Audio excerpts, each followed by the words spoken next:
உண்மையிலேயே ஒரு உன்னத இயக்கமாக உருவாக்கினார் இந்த பாட்டாளி மக்கள் கட்சியை. கட்சியின் விதிகளின்படி பொருளாளர் ஒரு சிறுபான்மை சமூகத்தை சேர்ந்தவராகத்தான் இருக்க வேண்டும், இது விதி. மாவட்டத்துக்கும் இப்படி தான். அதே போல் கட்சியின் பொதுச் செயலாளர் தலித் சமூகத்தை சேர்ந்தவராகத்தான் இருக்க வேண்டும். இந்த அடிப்படையில் தான் தலித் எழுமலை பொன்னுசாமி போன்றவருக்கு வாய்ப்பு கிடைத்தது. இப்போதும் திலகபாமாவை நீக்கிவிட்டு யாரை நியமித்தார் பொருளாளராக? சையத் மன்சூர். இப்படி தான் அதை உருவாக்கினார். பையன் இதை செய்கிறார்ன்றது ஐயாவுக்கு தெரியும். நேற்று தோட்டத்துக்கு சென்று ராமதாஸை சந்தித்து விட்டு செய்தியாளர்களை சந்தித்தது யார்?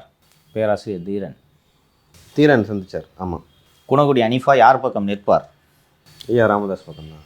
குணங்குடி அனிஃபாவோட லெட்டர் ஹெட்டில் நான் அவரோட சிறையில் 2008 சிறையில் இருந்தேன். இல்லை சொல்லியிருக்கிறேன், என்கிட்ட பேசியிருக்காரு அதை பற்றி.